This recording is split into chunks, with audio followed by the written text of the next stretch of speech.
काश आप हमारे होते। सोनम ऑरेंज साड़ी में सजी स्वर्ग की अप्सरा लग रही थी। नई नवेली दुल्हन सी सलोनी लग रही थी।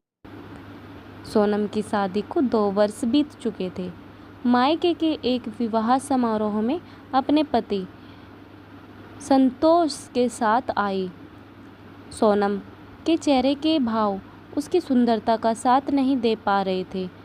अनमने मन से सबसे मिलती सोनम आंखों ही आंखों में जैसे किसी को ढूंढ रही थी। सोनम, 15 मिनट बाद हम लोग यहाँ से निकलेंगे, खाना खाकर रेडी रहना। संतोष ने सोनम को अलार्म किया और जवाब में सोनम ने बुत की तरह गर्दन हिलाकर हाँ का इशारा दिया। और जैसे ही खाने की प्लेट लगने लगी, किसी और ने भी प्लेट उठाई। नज़र उठाकर देखते ही सोनम की धड़कनें जैसे थम सी गई, आंखें नम हो गई। पूरे 2 साल 3 महीने बाद देख रही थी समर्थ को।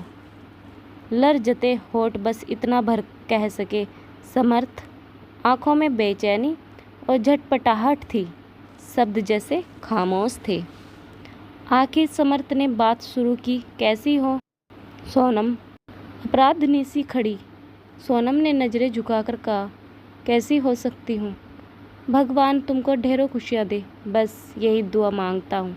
रात दिन समर्थ के शब्द नम हो आए। सोनम ने पहली बार नज़रें मिलाकर याचना भरे स्वर में कहा, समर्थ प्लीज़ तुम भी शादी कर लो ना। मुझे किसी से पता चला कि तुम कभी शादी न करने का फैसला ले चुके हो। प्लीज़ समर्थ, मेरी गलती की सज़ा खुद को न दो। गाल पर लुढ़के आंसू पोंछते हुए सोनम ने समर्थ का हाथ अपने कांपते हाथों में ले लिया। समर्थ रुंधे गले से बोला, सोनम सच्चा प्यार किया था मैंने तुमको, और जो सपने मैंने तुम्हारे साथ देखे थे उन्हें मैं किसी और के साथ नहीं जी सकता। तभी पीछे से विनोद का आता देखकर सोनम ने समर्थ का हाथ छोड़ दिया। बस इतना कहकर विनोद की तरफ बढ़ गई। मुझे माफ़ कर देना, प्रेम तो मेरा भी सच्चा था, लेकिन इसके बाद कुछ बोल न सकी।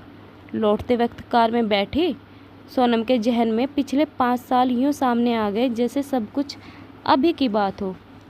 ताऊ जी के बेटे की शादी में ताई जी के भाई के बेटे समर्थ से मिलना, नज़दीक आना और एक साथ जीवन बिताने का फैसला करना। बहुत प्यार करते थे एक दूसरे से। घर में बच्चों को भी पता था, सबको इंतज़ार था दोनों की शादी का, पर बड़ों को कुछ खबर न थी। पोस्ट ग्रेजुएट होते ही सोनम के लिए रिश्ते ढूंढे जाने लगे।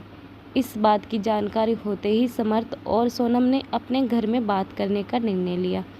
समर्थ के घर वालों को पता चला तो थोड़ा गुस्सा और नानुकुर के बाद सोनम के घर बात करने के लिए आए थे, पर बात कुछ ऐसी हुई कि बात बनने के बजाय बिगड़ गई और जीवन भर का नासूर दे गई। समर्थ के पिताजी ने जैसे ही सोनम के घर वालों को कहा कि समर्थ और सोनम एक दूसरे को प्यार करते हैं और शादी करना चाहते हैं, सोनम के पापा और ताऊजी उखड़ गए। माहौल गर्म हो गया। सोनम के घर वालों ने कहा, हमारी बेटी ऐसा कर ही नहीं सकती, आप झूठ बोल रहे हैं। वो इतनी बड़ी नहीं हो गई कि खुद जीवन साथी ढूंढ ले, और वैसे भी समर्थ को वो भाई मानती है, कहकर सोनम के ताऊजी ने सोनम को चिल्लाकर आवाज़ लगाई और पल भर में दोगनी सी चलती सांसों के साथ सोनम वहाँ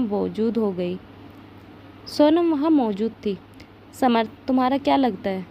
ताऊजी की कड़क आवाज़ से सोनम सर से पांव तक कांप गई। दूसरी आवाज़ पापा की आई, जो और ज़्यादा सख्त थी। बोलती क्यों नहीं भाई?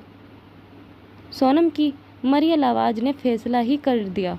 समर्थ के घर वाले लौट गए और सोनम की शादी विनोद से कर दी गई। कार में बैठी सोनम सोच रही थी कि काश उस दिन हिम्मत से काम ले लेती तो जीवन भर की कसक न होती। आज आपको हमारी स्टोरी कैसी लगी कमेंट सेक्शन में ज़रूर बताएं। धन्यवाद।